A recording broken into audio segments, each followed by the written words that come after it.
Baik, anak-anak sekalian, sekarang materi kita lanjutkan pada tipologi penelitian hukum, ya. Tipologi itu akan menjelaskan tentang macam-macam atau tipe-tipe penelitian hukum. Setelah sebelumnya saya menjelaskan terkait tentang peranan dan fungsi penelitian serta objek penelitian hukum. Nah, di sini ada beberapa pendapat terkait dengan tipologi penelitian hukum. Sesungguhnya pada hakikatnya tipe-tipe penelitian tersebut hampir sama. Baik, satu persatu akan kita bahas ya. Pertama, tipologi penelitian hukum menurut Suryono Sukanto, di mana penelitian hukum menurut Suryono Sukanto dibagi menjadi dua. Pertama, penelitian hukum normatif, yang kedua penelitian hukum sosiologis. Penelitian hukum normatif ini ada beberapa kategori lagi. Yang pertama akan melihat asas hukum, sistematika hukum, sinkronisasi hukum, sejarah hukum, dan perbandingan hukum. Nah, ini beberapa jenis tipologi penelitian hukum normatif menurut Suryono Sukanto, yang nanti pada pertemuan selanjutnya akan saya jelaskan lebih lanjut terkait dengan perbedaan dari penelitian hukum normatif dengan jenis-jenisnya ini. Kemudian ada penelitian hukum sosiologis, yang mana penelitian hukum sosiologis ini bisa dikatakan juga sebagai penelitian hukum empiris, ya. Penelitian hukum sosiologis ini terdiri dari penelitian hukum terhadap identifikasi hukum, dan yang kedua adalah terkait dengan efektivitas hukum. Nah, ini ada dua hal tipologi penelitian menurut Suryono Sukanto, penelitian hukum normatif dan penelitian hukum sosiologis.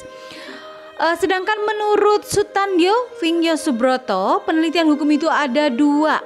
Ya, kalau tadi kita kenal empiris dan sosiologis, kalau Sutandyo itu lebih menawarkan konsep doktrinal dan non doktrinal, ya. Pada hakikatnya hampir sama, bahwa penelitian doktrinal itu sama dengan normatif, karena yang diteliti itu adalah terkait dengan hukum sebagai sebuah aturan hukum. Melihat hukum itu adalah hukum. Kalau tadi ada inventarisasi hukum, asas-asas hukum, sama penelitian hukum doktrinal yang dijelaskan oleh Sutandyo itu juga menjabarkan tentang penelitian hukum inventarisasi hukum positif, penemuan asas, kemudian doktrin, kemudian penemuan hukum in concreto. Nah, ini penelitian hukum doktrinal.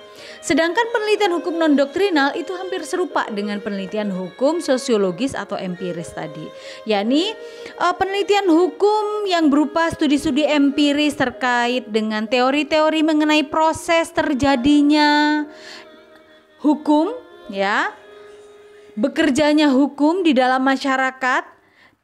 Dan tipologi penelitian ini sering disebut dengan socio-legal research, ya. Jadi penelitian hukum sosiologis, ya. Kemudian ada metode penelitian hukum tipologi yang ditawarkan oleh Sacipto Raharjo, ya.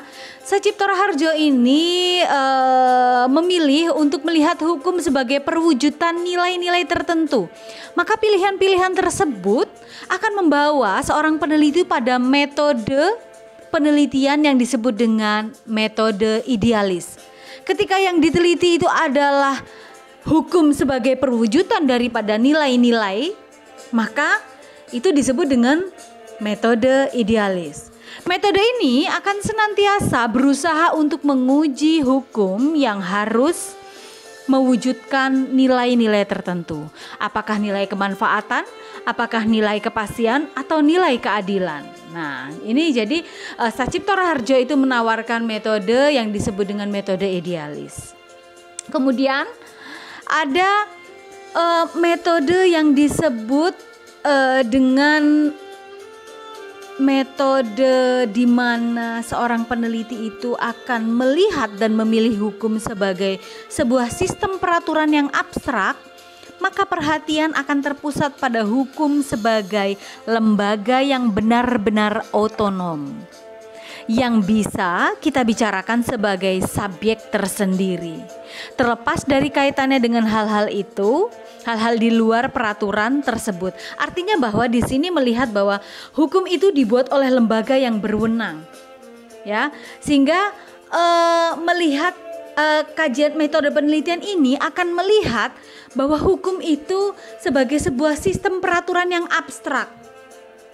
Ya, jadi fokus perhatiannya itu akan terpusat pada hukum sebagai suatu lembaga yang benar-benar otonom.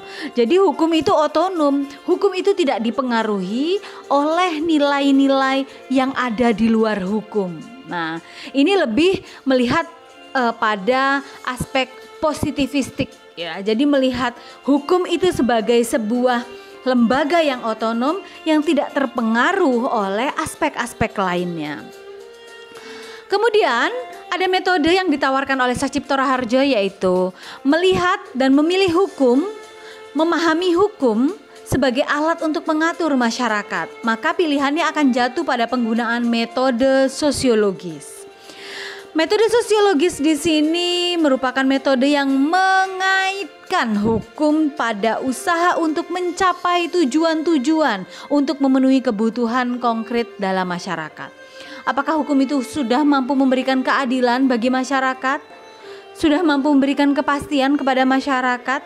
Sudah memberikan kemanfaatan kepada masyarakat? Nah, metode sosiologis ini akan mencoba membawa kita, ya, menghantarkan seorang peneliti itu untuk melihat bagaimana hukum itu mengatur masyarakat. Ya, sehingga di sini nanti akan ada kolaborasi antara fungsi hukum, tool of social engineering, dan tool of social control. Jadi melihat apakah hukum itu sudah bekerja untuk mengatur masyarakat. Nah, kalau hukum sudah bekerja untuk mengatur masyarakat, maka metode sosiologis itu bisa dipilih untuk menjadi metode dalam melakukan penelitian hukum. Kemudian ada metode yang ditawarkan oleh Profesor Abdul Qadir Muhammad. Ini profesor yang yang berasal dari Lampung, ya, di mana Profesor Abdul Qadir itu menawarkan bahwa penelitian itu ada penelitian normatif dan ada penelitian empirik. Penelitian normatif itu merupakan penelitian yang mengkaji hukum yang dikonsepkan sebagai norma atau kaidah yang berlaku di dalam masyarakat. Norma hukum yang berlaku itu berupa hukum positif, bentukan lembaga peraturan perundang-undangan, kodifikasi, undang-undang, peraturan pemerintah, norma hukum, bentukan lembaga peradilan, serta norma hukum buatan pihak-pihak berkepentingan. Coba kita uraikan satu persatu ini, ya. Jadi menurut Profesor Abdul Qadir Muhammad bahwa penelitian hukum normatif itu penelitian hukum yang mengkaji hukum sebagai norma atau kaidah yang berlaku dalam masyarakat. Norma hukum yang berlaku itu bisa bentuknya itu berupa satu, ya, lembaga perundang-undangan. Artinya bahwa hukum itu dibuat oleh lembaga perundang-undangan siapa nih? Oleh legislatif atau eksekutif kah? Bentuknya bisa perpu, itu berarti oleh eksekutif. Lalu kemudian undang-undang, nah ini bisa legislatif. Kemudian siapa yang mengusulkan?